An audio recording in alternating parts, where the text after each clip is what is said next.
Boa noite. Boa noite. Roubos de carga e a bancos crescem e os homicídios diminuem no estado de São Paulo. A cidade de São Paulo é líder do mercado de pirataria no Brasil. O ex-tesoureiro do PT, João Vacari Neto, e os ex-deputados André Vargas, Luiz Argolo e Pedro Correia são transferidos para uma penitenciária. Ministro da Fazenda, Joaquim Levy, nega divergência sobre o tamanho dos cortes no orçamento. A exposição do artista catalão Juan Miró, mestre do surrealismo, começou ontem no Tomi Otaki. Já tem fila. E hoje é o Dia do Orgulho Nerd, comemorado por jovens apaixonados pelo mundo virtual e pelos super-heróis dos quadrinhos.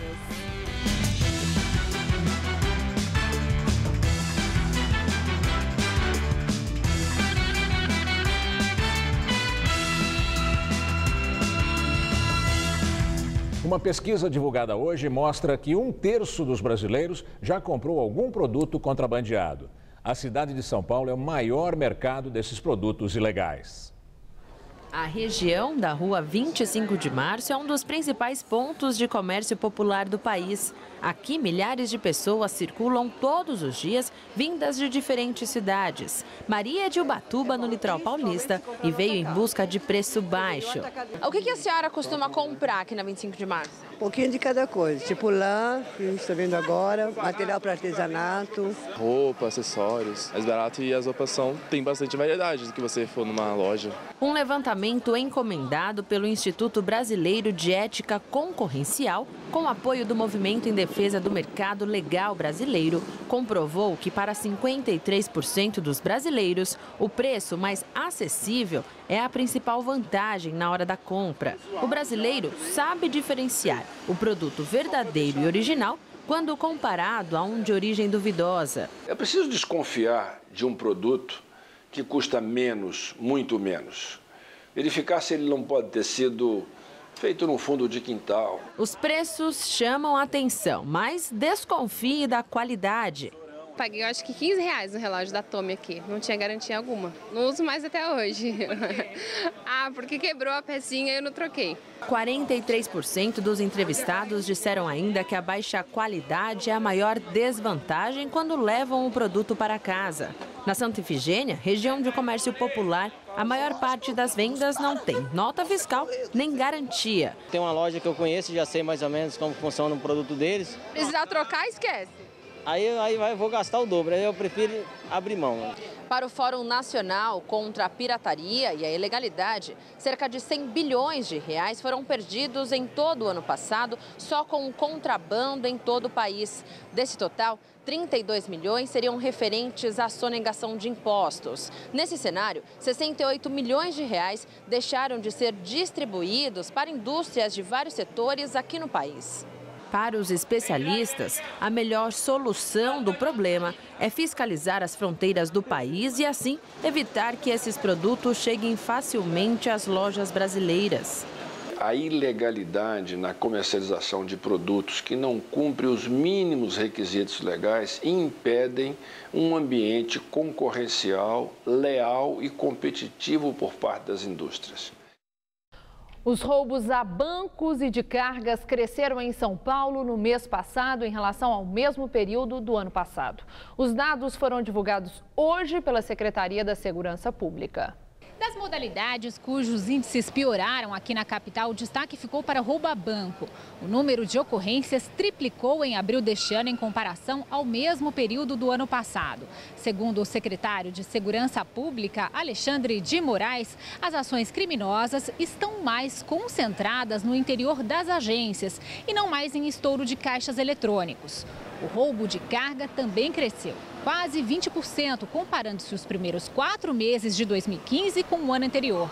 Enquanto no interior do estado, esse tipo de roubo está mais ligado a produtos eletrônicos, aqui na capital o foco dos criminosos são produtos de menor valor. Aquele roubo que aproveita, e por isso que eu falo que é de conveniência, aproveita, está descarregando em relação a um supermercado, então rouba alimentos, tanto que quase 40%, 36,8% desses roubos são de produtos alimentícios, mais quase 10% de roupas. Então está descarregando roupa. São roubos muito numericamente grandes, mas de valor agregado pequeno. Roubos, furtos em geral e de veículos apresentaram queda de 9,3% aqui na capital nos 4 primeiros meses deste ano. Outro destaque positivo foi a redução de crimes contra a vida. Nos últimos 12 meses, a taxa de homicídios por grupo de 100 mil habitantes foi de 9,69, o menor patamar registrado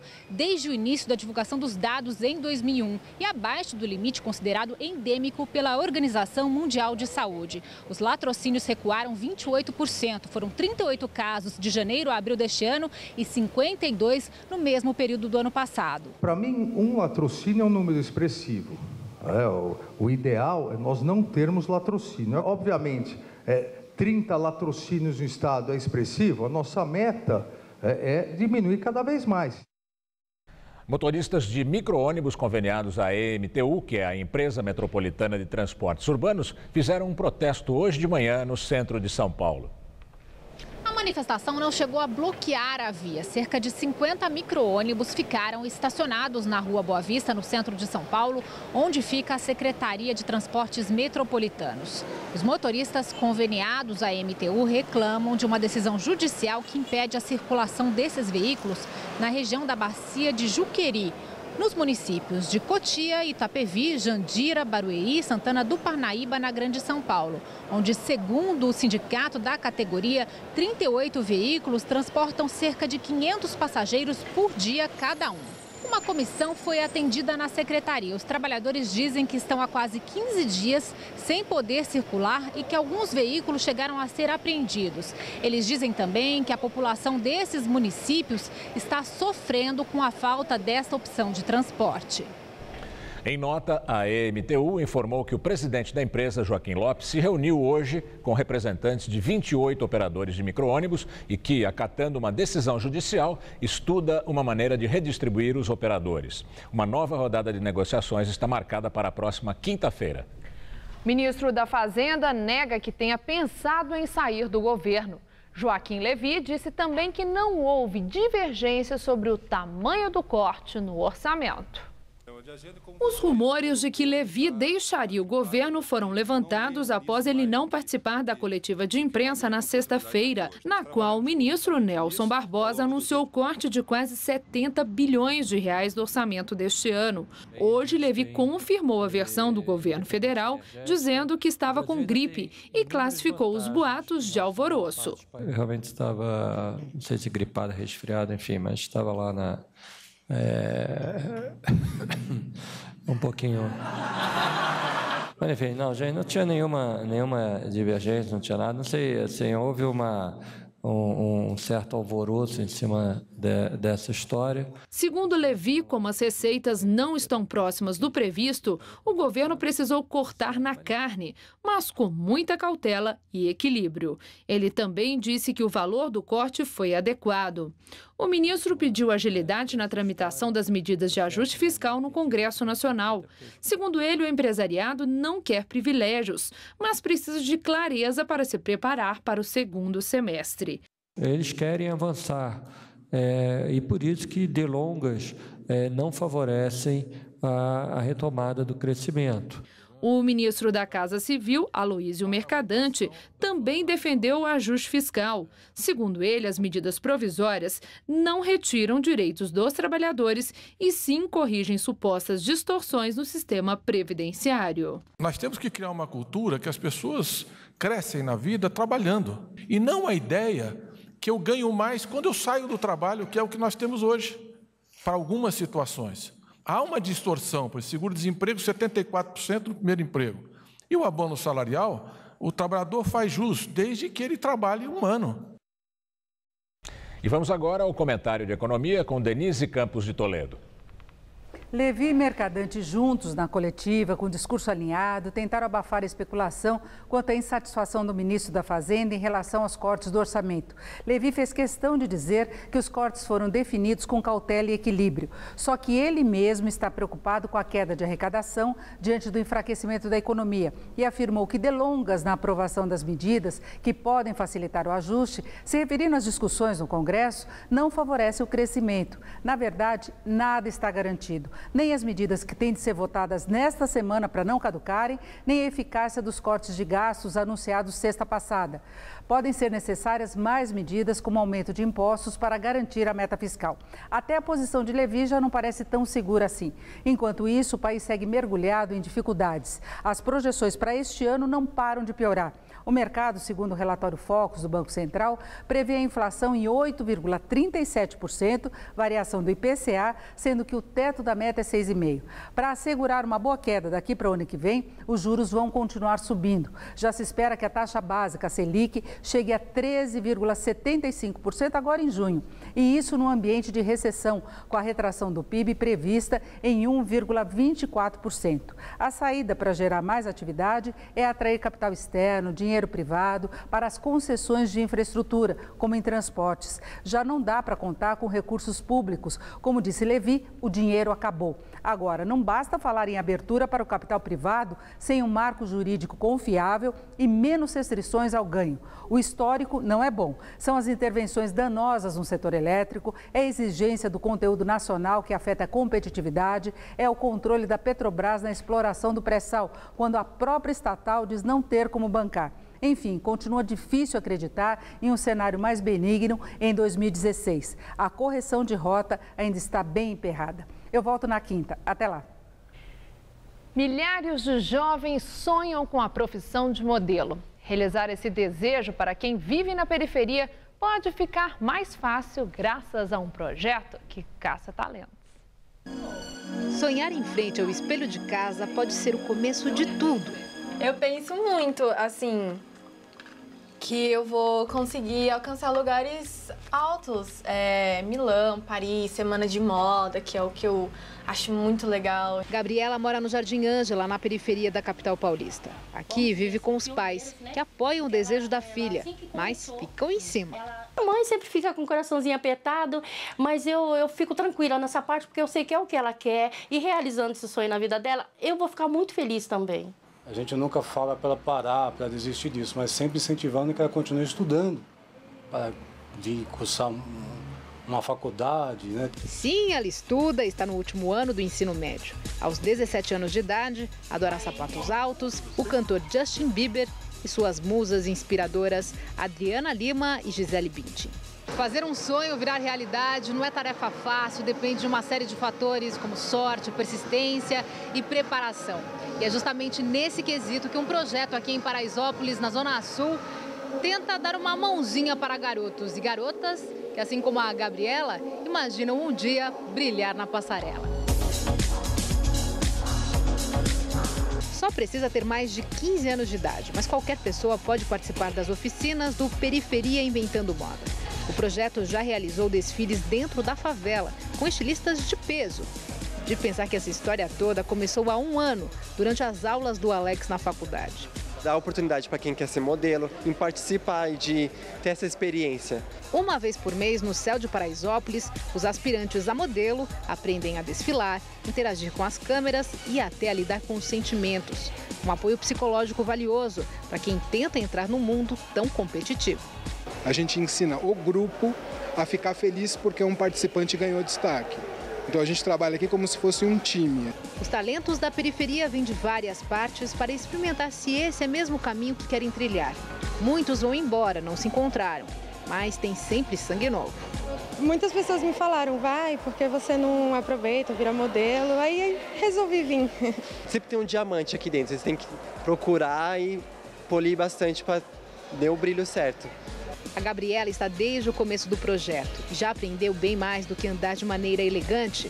Descobriu que morar na periferia não pode ser obstáculo para brilhar pelo mundo.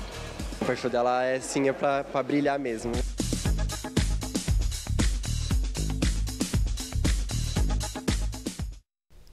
O Hospital Albert Einstein, em São Paulo, divulgou o laudo médico dos apresentadores Luciano Huck e Angélica. O casal foi internado depois que o avião em que viajavam ontem fez um pouso forçado perto de uma fazenda em Campo Grande, no Mato Grosso do Sul. Segundo o piloto Osmar Fratini, que teve ferimentos leves, houve uma pane na bomba de combustível do avião. De acordo com o hospital, Hulk sofreu uma pequena fratura numa das vértebras do tórax. Angélica teve um estiramento muscular na região cervical e apresenta uma discreta lesão na musculatura da parede abdominal e pélvica. Na viagem estavam também os 3 filhos do casal e 2 babás que não se feriram. O governador de São Paulo, Geraldo Alckmin, inaugurou hoje 2 reservatórios com capacidade de 11 milhões de litros d'água em Itapecerica da Serra, na Grande São Paulo. Segundo o governo, o objetivo é poupar os mananciais paulistas, já que o estoque de água em pontos estratégicos ajuda a reduzir perdas na distribuição e aumenta a regularidade no abastecimento. Ele voltou a descartar rodízio de água e falou sobre as obras para minimizar a crise hídrica. Então, hoje, mais 2 reservatórios, o 7º e o 8º, 2 regiões de Itapecerica da Serra. Eu diria que é um ganho importante aí de economia, velocidade e melhorando a reservação. 18% a mais de reservação e segurança hídrica na região metropolitana de São Paulo. O calor voltou aqui na capital paulista. Você não gostou muito, não. Gosta mais do friozinho.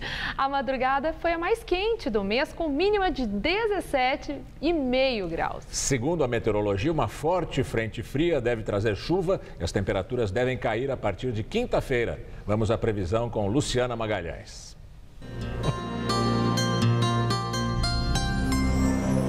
Amanhã, uma frente fria começa a se afastar do sul e a chegar ao sudeste do Brasil. Ela mantém a temperatura mais baixa e provoca chuva forte em Santa Catarina e no Paraná. Mas agora, ela deve chegar ao sul de São Paulo e também ao sul do Mato Grosso do Sul, provocando chuva a qualquer hora. Previsão de chuva contínua no litoral de Sergipe, Alagoas e também da Bahia. E pode chover forte também na costa do Maranhão, Piauí e do Ceará. Mas na maior parte do centro-oeste, do sudeste, no Tocantins e no interior do Nordeste, a terça-feira será de tempo firme e seco. A máxima não deve passar dos 20 graus em Curitiba e deve chegar aos 32 no Rio de Janeiro. Essa frente fria que chegou ao sudeste é reforçada pelo vento que sopra do mar e provoca chuva amanhã em todo o sul e leste de São Paulo. A temperatura cai um pouco, mas não chega a fazer frio. No centro-oeste, a chuva só é esperada a partir da tarde, com máxima de 32 graus em Araçatuba. No centro-norte, tempo firme, com máxima de 30 graus em Ribeirão Preto. E na faixa leste até o sul paulista, céu encoberto com chuva a qualquer hora. Máxima de 26 graus em São José dos Campos. Amanhã, aqui na capital, são esperadas pancadas de chuva a partir da tarde, máxima de 26 graus. Na quarta, o tempo volta a ficar firme, com máxima de 25. E na quinta-feira, volta a chover a partir da tarde e a máxima cai para os 21 graus. Inundações no Texas e em Oklahoma, nos Estados Unidos, deixaram pelo menos 3 mortos e 10 desaparecidos. As fortes tempestades de ontem provocaram enchentes e geraram vários pequenos tornados no meio oeste dos Estados Unidos. Mais de 1.000 casas foram danificadas ou destruídas e mais de 2.000 pessoas ficaram desabrigadas. Os rios subiram e a água invadiu estradas e dezenas de ruas. No Texas, as autoridades pediram aos moradores das áreas mais atingidas que não voltem para casa, porque há risco de mais temporais, inundações e tornados. E a passagem de um tornado pelo norte do México mata 11 pessoas. Outras 180 ficaram feridas. O tornado atingiu a região de Ciudad Acuña, perto da fronteira com os Estados Unidos.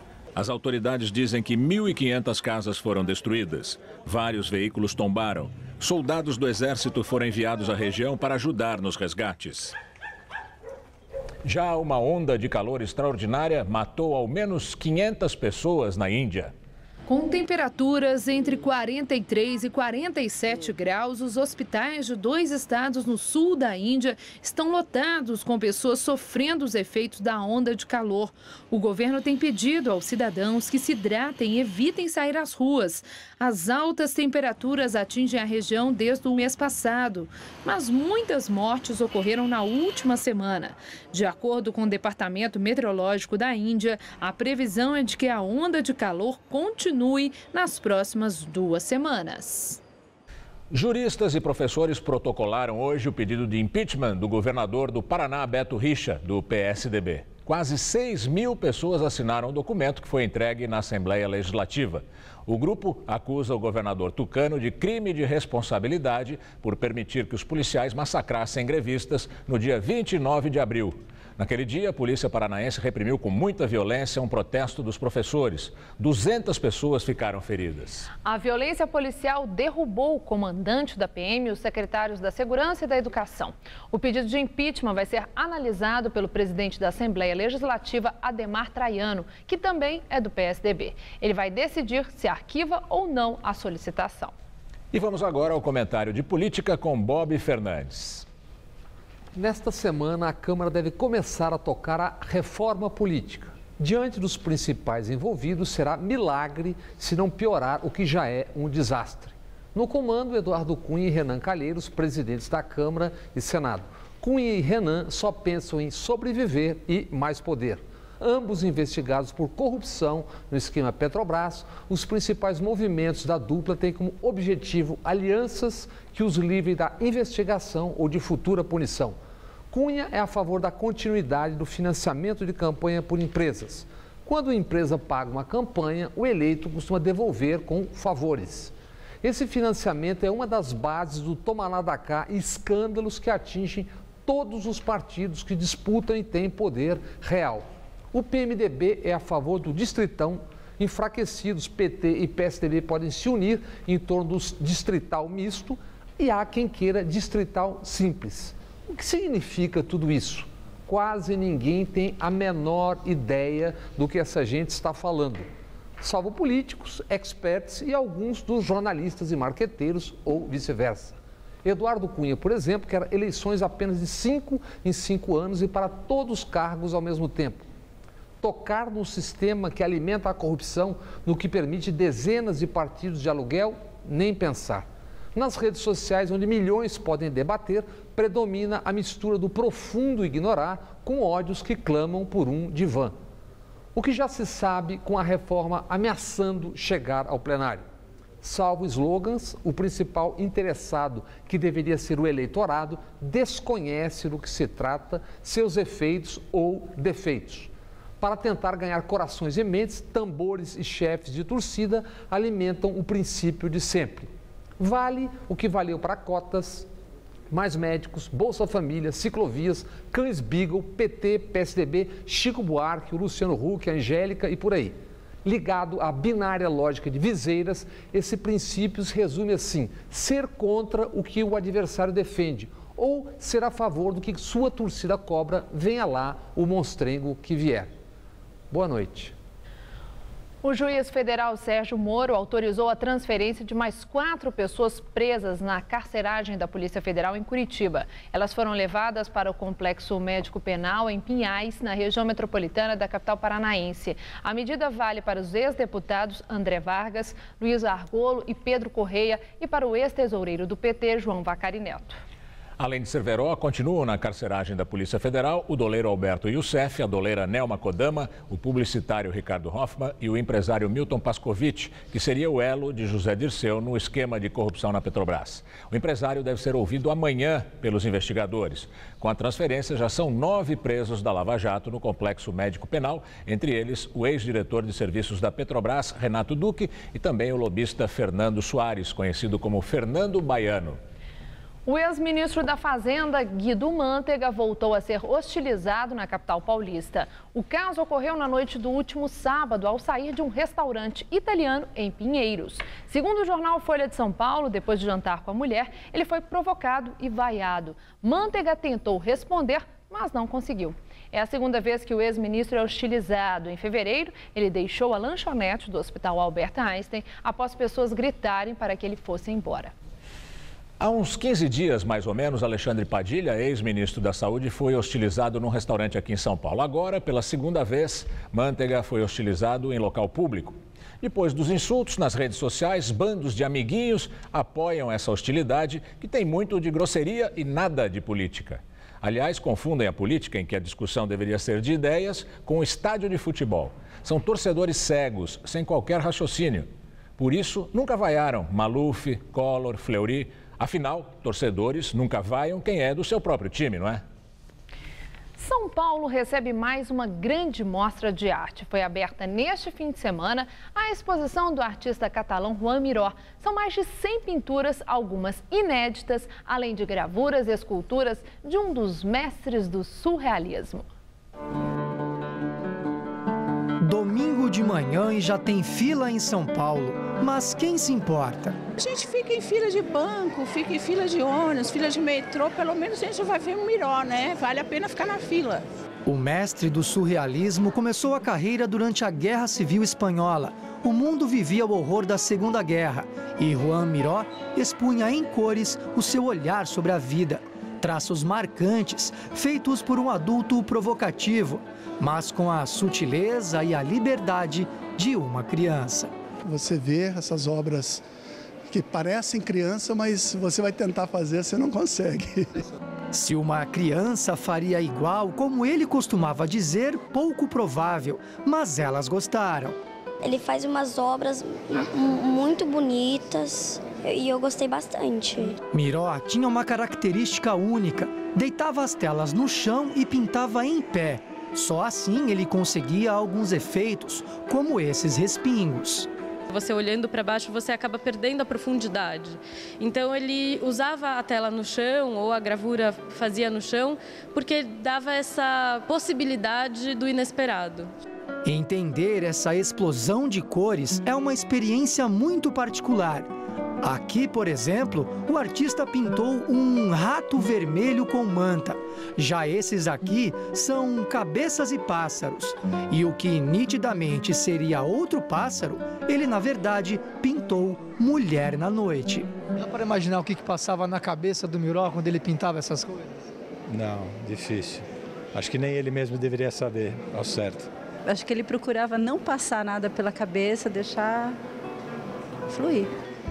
Miró dizia que sua arte assassinava, liquidava com os padrões estéticos daquela época. Assim ele fazia, refazia, experimentava e criou uma intensa capacidade de reconstruir o real. E esta mesma ousadia mostrada nas pinceladas, ele manteve mais tarde nas muitas esculturas que criou.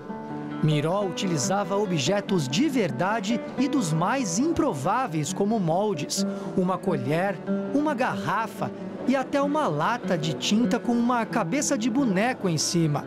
Depois, fundia tudo em bronze e as peças ganhavam vida. A gente vê pronto, a gente não imagina, né? Há quanto tempo ele ficou, ele precisou para criar, né, essa obra. Muito, muito interessante.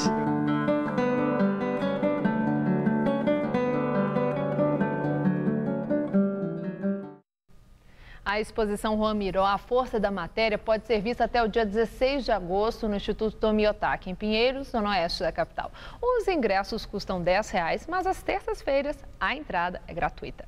O líder do PT no Senado, Humberto Costa, afirmou hoje que o governo federal já chegou no seu limite e não pode mais arcar com eventuais alterações que venham a ser feitas nas medidas provisórias do ajuste fiscal. As MPs que criam novos critérios de acesso ao seguro-desemprego e à pensão por morte são consideradas pelo Palácio do Planalto como necessárias para reequilíbrio das contas públicas. As duas matérias devem dominar a pauta de votações do Senado nesta semana. E assim como na Câmara, a análise dos textos deve ser cercada de polêmicas. Agora, o comentário de Josias de Souza, direto de Brasília. O governo tem uma semana muito complicada pela frente. Aquelas medidas do ajuste fiscal que endurecem as regras para a concessão de benefícios trabalhistas e previdenciários, essas medidas perdem a validade no dia 1º de junho.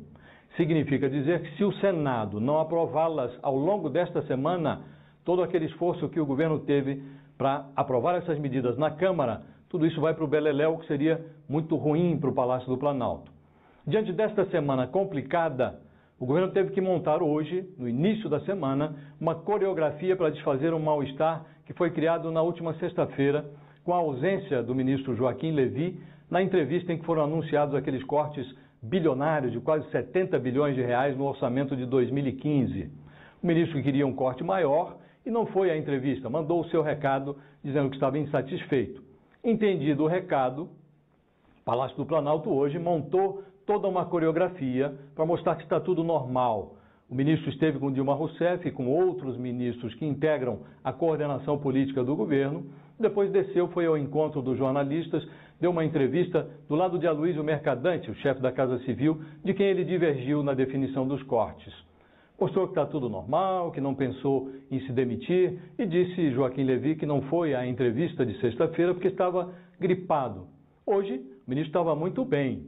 Se teve gripe, já resolveu o problema. Mas, a certa altura, ele desviou os lábios do microfone e deu uma leve tossida. O auditório não resistiu. Os repórteres deram uma imensa gargalhada, ficou até meio constrangedora a cena. Toda essa mise-en-scène mostra o grau de dependência que o governo tem hoje em relação ao seu ministro da Fazenda. O governo Dilma Rousseff é hoje um governo Levy-dependente. Boa noite. Acionistas da Petrobras aprovam o balanço 2014 da empresa. A estatal declarou um prejuízo de mais de 21 bilhões e 600 milhões de reais no ano passado. Parte desse prejuízo é fruto da corrupção na companhia. Como não houve lucro, não haverá pagamento de dividendos aos acionistas. A aprovação do balanço auditado é mais um passo na tentativa de recuperação de credibilidade da Petrobras. Começaram hoje as inscrições para o Enem, o Exame Nacional do Ensino Médio de 2015. Mais de 410 mil estudantes já fizeram a inscrição. O exame será nos dias 24 e 25 de outubro. As inscrições vão de hoje até 5 de junho e só serão confirmadas após o pagamento de uma taxa de R$ 63 até o dia 10 de junho. No ano passado, o valor da taxa era de R$ 35 e dos 8 milhões e 700 mil inscritos, 26,48% foram pagantes. Para diminuir o número de faltas no exame, os alunos que se ausentarem vão ter que pagar para fazer a prova novamente, mesmo que estejam no grupo de isentos. As inscrições devem ser feitas no site do INEP, enem.inep.gov.br. E uma auditoria da Controladoria Geral da União revela a existência de irregularidades no programa Universidade para Todos, o ProUni. A CGU identificou 47 beneficiários mortos, além de 4.421 bolsistas com renda superior ao exigido. Também constava do programa Universitários Estrangeiros que não eram naturalizados, o que contraria as normas do ProUni. A CGU analisou os anos de 2005 e 2012. Os dados da auditoria foram enviados ao Ministério da Educação, pasta responsável pelo ProUni. O MEC afirmou que realiza auditorias periódicas no sistema. Apaixonados por games, filmes e ficção científica, super-heróis, tecnologia, cultura pop, os antigos nerds, também chamados de geeks, já tem até um dia para chamar de seu, isso mesmo. Hoje em todo o mundo é comemorado o Dia do Orgulho Nerd. Em homenagem à clientela, semana de desconto na loja.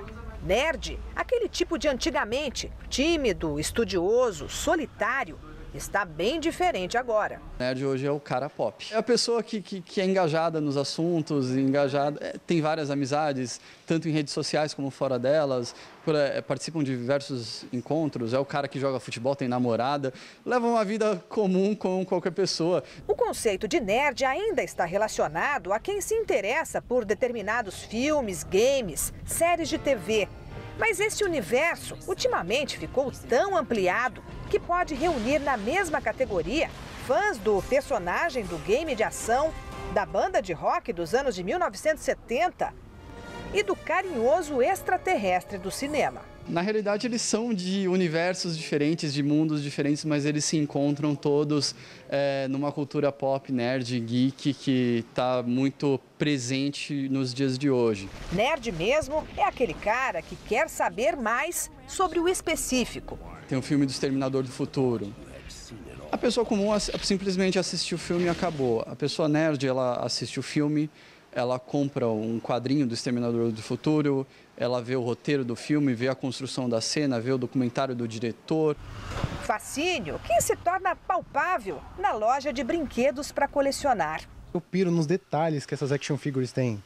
Então, por quê? Eu fico muito... Não tem como explicar. Você gosta dos personagens, aí você vê assim na sua mão e tal. Eu acho bem legal. 25 de maio foi escolhido para ser o Dia do Orgulho Nerd, porque foi essa a data de estreia do primeiro filme da série Guerra nas Estrelas em 1977. Bem, o Orgulho Nerd começou a ser comemorado há 10 anos na Espanha e desde então se espalhou pelo mundo por meio da internet. Uma característica das mais comuns nessa turma é o interesse por games. Fábio foi campeão mundial aos 14 anos na China. Hoje, aos 22, está na faculdade para aprender, sabe o quê? A criar games. Gosto bastante de videogame, eu gosto de ler, eu até gosto de estudar o que eu estou estudando agora. Mas... Então hoje é o seu dia? É, hoje é meu dia. Parabéns. Obrigado.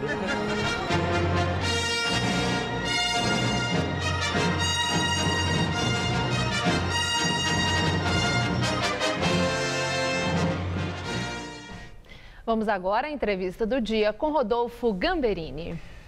Nossa entrevistada de hoje é a advogada Patrícia Peck Pinheiro, que é especializada em direito digital e ela é fundadora também do movimento Família Mais Segura. Patrícia, obrigado por ter vindo à nossa entrevista no Jornal da Gazeta. Quando você fundou esse movimento Família Mais Segura, você estava pensando na internet. A internet é mais perigosa para a família do que a realidade? Olha, Rodolfo, eu gosto de dizer, comparando, que a internet hoje é a rua da era digital. Então, que a família tinha que se preocupar se o filho estivesse na rua, né, vai à praça, com quem ele está falando, não pegar carona com a pessoa errada, não falar com estranho, é a preocupação da internet. Então, quando você pergunta onde está seu filho, ele está na internet, ele está na rua e por isso trouxe um novo perigo para a família. Mas os pais hoje, quando o filho está na internet, acham que o filho está se ocupando, está aprendendo, está num ambiente seguro. Isso é verdadeiro? Acho que a sensação de segurança é porque a gente acessa a internet normalmente de algum ambiente protegido. De casa, quase sempre de casa. Ou de casa, ou da escola, ou mesmo estiver na casa de um familiar. Mas a internet demonstrou que não vivemos mais no mundo com portas e muros. Então, uma criança, não importa a idade, que se conecte na internet, pode acabar interagindo com um estranho ou até acessando um conteúdo não apropriado para a idade. Então, a internet é essa grande porta digital na casa de todas as pessoas. E como agir com mais segurança? Como dar mais segurança às crianças? A recomendação hoje é pai e mãe tem que participar da vida digital dos filhos. Então, a partir do momento que você traz esse recurso, saber o que ele está fazendo ali, usar algum tipo de ferramenta ou tecnologia que ajude a contar o que foi feito naquele dia digital da vida do filho. E eu recomendo muito que, ao ir dormir, não se preocupar só de fechar a porta física da casa, mas tem que ter também um toque de recolher todo mundo, principalmente criança e adolescente, e dormir significa desligar a internet. Senão, os pais foram dormir e os filhos saíram pela internet afora. Agora, as mídias mais antigas eram mais ou menos classificadas por faixa etária. Até programas de televisão, revistas, outras mídias, quase todas classificadas por faixa etária. É possível classificar por faixa etária a internet? Olha, Rodolfo, hoje a internet tem um mundo de conteúdos, né? E a tecnologia não é apropriada ou não para uma idade, mas sim aquilo que ela permitir acesso. Então, se algo já numa mídia tradicional teria uma restrição de idade, né, um conteúdo mais violento, com cena de sexo, por exemplo, o mesmo deveria ocorrer, mesmo esse conteúdo sendo acessado pela internet. Então, hoje há uma proposta, um entendimento, e a Família Mais Segura visa também essa iniciativa de se atualizar essa recomendação de idade e ela alcançar sites de internet, serviços de comunicador instantâneo. Como se faria isso? Sempre sob a vigilância dos pais. Ou você pensa, por exemplo, numa interferência do Estado, que aí beiraria a censura? Não podemos retroagir, né? Nós conquistamos toda uma liberdade no Brasil com a Constituição de 88 para cá e a ideia é sim a liberdade de pensamento e o livre acesso ao conhecimento, mas ele tem que ser supervisionado, né? Criança sozinha na internet, principalmente menor de 13 anos de idade, pela nossa lei, é um menor abandonado digital. Então, se ele vai acessar um conteúdo, o pai tem que dar a autorização ou monitorar ou supervisionar isso. Se fosse levar ao cinema para ver um filme, teria lá a indicação de 14 anos. Não é que ele não pode entrar na sala de cinema, mas o pai e a mãe têm que estar junto para ser responsável pelaquela situação daquele menor. A mesma coisa acontece hoje navegando na internet. Saindo um pouquinho da questão das crianças, a segurança na Olimpíada vai fazer uma espécie de varredura digital das pessoas que vão aos Jogos. O que é isso? Rodolfo, nós tivemos uma experiência nas últimas Olimpíadas em Londres, da necessidade da polícia, principalmente que combate a ameaça terrorista, precisar realizar um procedimento chamado revista digital. Hoje, qualquer pessoa, se precisar comentar, olha, pega aquele ali, vamos assaltá-lo, vamos explodir uma bomba, essa informação não vai estar anotada num papelzinho no bolso, não vai estar na mochila, vai estar no celular. Vai estar provavelmente num dispositivo digital. Então, a ideia é, pela preocupação do que é recepcionar uma Olimpíada, a quantidade de pessoas, países e ali todos aglutinados, como no caso no Rio de Janeiro, é capacitar a força policial na autoridade de proteção mesmo, de se tiver uma atividade suspeita ou uma denúncia, no momento que mobilizar aquele indivíduo para fazer a averiguação, também olhar o dispositivo digital dele para ver se está ali. Quer dizer, eu teria uma pegada criminosa no telefone celular das pessoas, de eventuais criminosos. Exatamente. De repente, a evidência ou a prova vai estar ali, como, por exemplo, dentro de uma informação do WhatsApp ou dentro de um torpedo ou mensagem de celular, ali que vai estar a informação. Mas isso vai demorar horas para se revistar cada telefone celular. Existe o quê? Um programa que faz essa revista rapidamente? Você não revista todo mundo, você vai revistar ou aleatoriamente ou por denúncia e você roda, sim, um programa de computador, que é um dispositivo que você espeta no celular, na mesma entrada de tomada. Isso. E ele faz uma varredura usando umas palavrinhas-chave. Aquelas etiquetas, do tipo bomba. hashtag. Isso, alguma coisa nesse sentido. São palavras que, se na varredura, que é rápido, identificar, já tem uma possível ameaça. O doleiro Youssef, aposto como ele nunca falou dólar no telefone, deve falar do verde, deve falar do alface. Sim, mas a polícia sabe palavras que já são usadas para conotar essas coisas. E depois que você pega um caso, você alimenta de novo a base de dados. Então, eles vão utilizando esse termo, até dicionário, que é uma lista de palavras que se você identificar, pode ter algo ali. Tá bem. Espero que nós não tenhamos problemas nas Olimpíadas.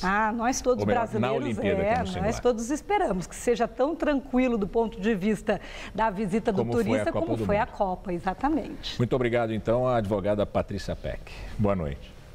Estela. Paulistanos anônimos fazem sucesso na internet com fotos da cidade. Nas redes sociais, eles publicam retratos com um novo olhar sobre o que há de mais belo e curioso em São Paulo. Máquina fotográfica em punho e lá vai o publicitário Rafael. A Avenida Paulista é o cenário de hoje, mas a inspiração que abastece a rede social dele pode vir de qualquer canto de São Paulo, de qualquer olhar. Pode ser retrato de pessoas, ações, paisagens, tanto questão de natureza, como paisagem urbana. Quero vários tipos de olhares de todo de estilos, de visões e de vários lugares de São Paulo, que cada região de São Paulo é uma realidade. Através das hashtags, ele também compartilha imagens de outros usuários. Já são quase 7.000 seguidores. Uma virou colega. A foto da Ana Cláudia, postada na página dele, ganhou até um concurso na internet. Na minha janela dá para ver o pôr do sol, então eu costumo tirar sempre que eu posso, que eu estou em casa nesse horário, eu vou tirando essas fotos, e aí quando surgiu a promoção foi perfeito para ter essa chance de até ganhar um prêmio com a foto, que eu nunca imaginei, porque é só por hobby mesmo. Quanto mais curtidas, mais rapidamente anônimos ganham admiradores. No caso do Helber, são cerca de 100 novos seguidores por semana. No total, 2.300.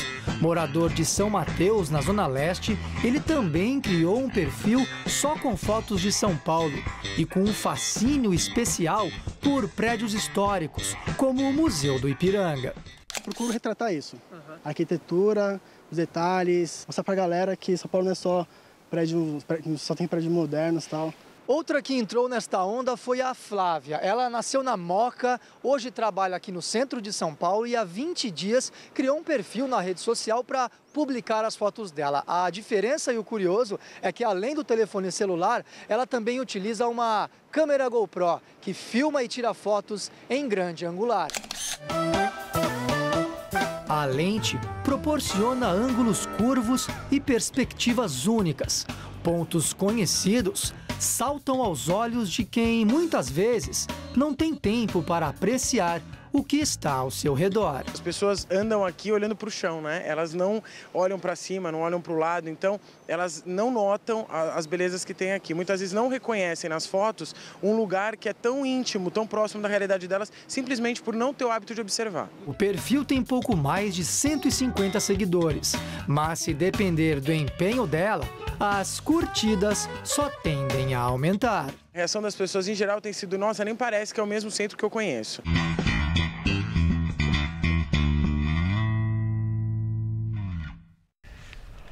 Você vai ver a seguir os gols dos paulistas no Campeonato Brasileiro. E o combate ao Estado Islâmico. A Força Aérea da Síria faz uma série de bombardeios em Palmira, cidade histórica que foi tomada pelo grupo extremista. O governo federal está fazendo cortes nos gastos e ajustando suas despesas às receitas, como qualquer família faz quando as despesas crescem mais do que a renda. Agora, é importante que você saiba que esses ajustes são urgentes e necessários para preservarmos as conquistas dos últimos anos. Milhões de famílias saíram da extrema pobreza. Milhões de brasileiros realizaram o sonho da casa própria. Milhões de jovens conseguiram acesso ao ensino superior e aos cursos profissionalizantes. Os ajustes são fundamentais para que o Brasil reequilibre suas contas e avance no caminho do crescimento, com inflação sob controle, geração de mais empregos, mais renda e novas oportunidades para todos. Os ajustes são temporários, mas os seus resultados serão permanentes. Saiba mais, brasil.gov.br. Brasil, ajustar para avançar. Se você quer estudar jornalismo, relações públicas, publicidade e propaganda ou rádio, TV e internet, a Faculdade Casper Liber é o seu lugar. Quer conhecer? Eu te levo! Aqui a gente aprende na sala de aula e também em laboratórios de rádio, fotografia, edição de imagens e estúdios de TV. Você também pode colaborar em revistas, sites, programas de TV e rádio laboratoriais. E tem oportunidade de estágio dentro da Fundação Casper Liber. São mais de 60 anos de tradição numa localização incrível. Faculdade Casper Libero, formando os melhores profissionais da comunicação. Quer saber mais? Acesse nosso site.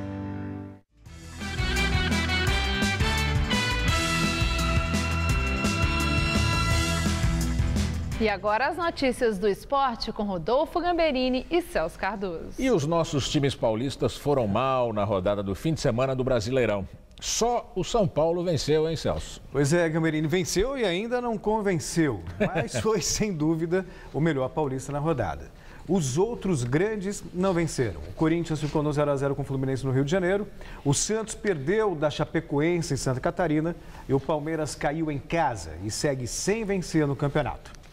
No domingo pela manhã, no Allianz Parque, o Palmeiras foi surpreendido pelo Goiás. Péricles marcou o único gol do jogo. Final, Palmeiras 0, Goiás 1. O Santos também se deu mal na rodada. Perdeu da Chapecoense em Santa Catarina por 1-0. Apodi fez o único gol da partida. No sábado, o São Paulo conquistou a única vitória paulista na rodada. Dória fez 1-0 sobre o Joinville. Michel Bastos marcou o segundo, 2-0. E Alexandre Pato definiu o placar. São Paulo 3, Joinville 0. A defesa do Santos no gol da Chapecoense foi exemplar. Exemplo de como não se pode jogar, né? Mas o cara entrou, deixou tudo aberto. A defesa do Santos é lamentável há décadas, né, Celso? Vamos falar a verdade. Ô, Gamberini, ninguém está satisfeito, essa é a realidade. São 3 rodadas do Campeonato Brasileiro, a gente vai mostrar daqui a pouquinho os outros jogos. ninguém convenceu, sabe? De São Paulo, o São Paulo lutando ainda, buscando um novo técnico, o Corinthians reformulando o time em pleno campeonato, o Santos não sabe se fica com o Robinho, se não fica, o Palmeiras também não consegue jogar. É um começo muito tumultuado. Eu até brinquei no Gazeta Esportiva. Claro que a gente não gosta de ficar azedo, mas a maneira como eles conduzem o futebol brasileiro faz com que a gente seja muito azedo e muito, digamos, resignado com a situação atual. Quando eles fizerem um campeonato decente, derem chance aos técnicos montarem boas equipes, o time que começa e termina, juro que vou estourar um champanhe aqui no estúdio. Não pode, mas acho que vamos abrir essa exceção. Tomara. Nos outros jogos da rodada, o destaque fica para o Sport do Recife, que é o novo líder do Brasileiro. Quem diria, o time pernambucano tem os mesmos 7 pontos do Goiás e do Corinthians, mas leva vantagem no saldo de gols. Falando em gols, hora de ver o que aconteceu nos demais jogos da rodada. Em São Januário, o Vasco recebeu o Internacional e viu o time gaúcho abrir o placar nos acréscimos do primeiro tempo com Nilmar. O Vasco só conseguiu um empate aos 38 do segundo com Lucas e ficou nisso, 1-1. Grêmio e Figueirense se enfrentaram em Porto Alegre. Brian Rodrigues fez o único gol da partida a 10 minutos do final do jogo. Grêmio 1-0. Na ressacada, o Flamengo visitou o Avaí e gols só na etapa final. Hugo fez 1-0 para a equipe de Florianópolis. 4 minutos depois, Gabriel aproveitou a confusão na área e deixou tudo igual. E no lance muito polêmico, o Avaí conseguiu o gol da vitória novamente com Hugo. Antes do cruzamento, a bola já havia saído pela linha de fundo. O árbitro validou o gol e o Avaí venceu por 2-1. No encontro dos Atléticos, o Paranaense levou a melhor diante do Mineiro. Douglas Coutinho decidiu a partida com este gol aos 38 do primeiro tempo, 1-0. No Mineirão, o Cruzeiro recebeu a Ponte Preta e abriu o marcador nessa paulada de Charles na cobrança de falta ensaiada, 1-0. 3 minutos depois, a Macaca foi para cima e conseguiu um empate com Birubiru batendo no canto do goleiro. E ficou nisso, 1-1. O Sport é o novo líder do Brasileirão. A equipe venceu o Curitiba na Ilha do Retiro e assumiu a primeira colocação do campeonato. Neto fez o único gol do jogo aos 28 minutos do primeiro tempo. E na Fórmula 1, o alemão Nico Rosberg, da Mercedes, venceu o Grande Prêmio de Mônaco depois de uma atrapalhada de Lewis Hamilton e o engenheiro dele. E os brasileiros Felipe Nasser da Sauber e Felipe Massa da Williams ficaram em 9º e 15º lugar, respectivamente. A vitória caiu no colo de Nico Rosberg e o companheiro dele, o inglês Lewis Hamilton, que largou em primeiro lugar, ficou só em terceiro.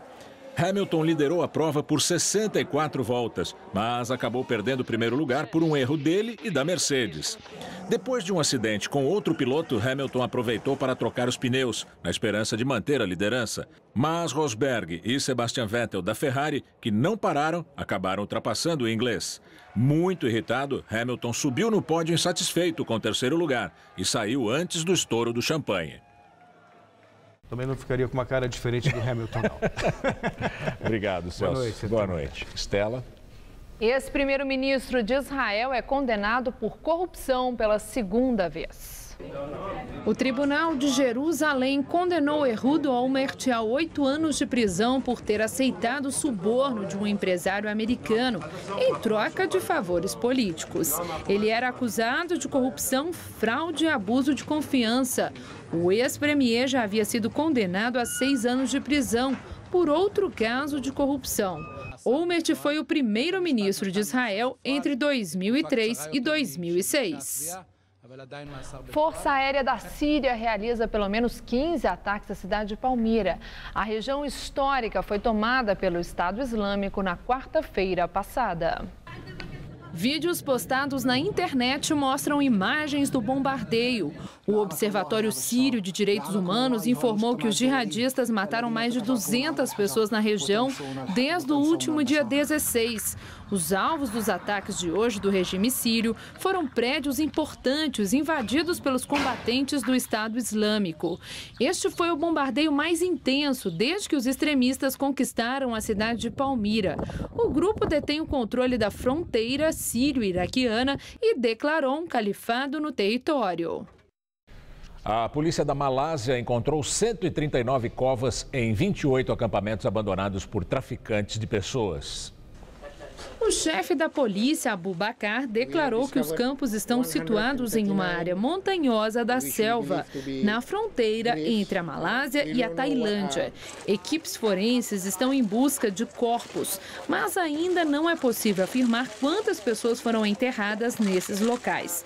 Restos humanos já foram recolhidos. Esses campos são usados por traficantes como cativeiros.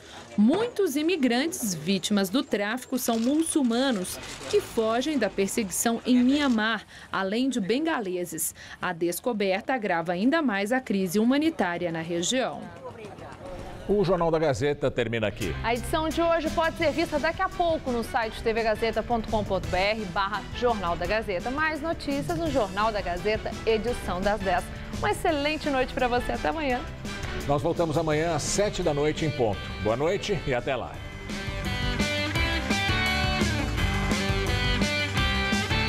Hoje, 10h30 da noite, o crítico Christian Petermann fala sobre os destaques do Festival de Cinema de Cannes.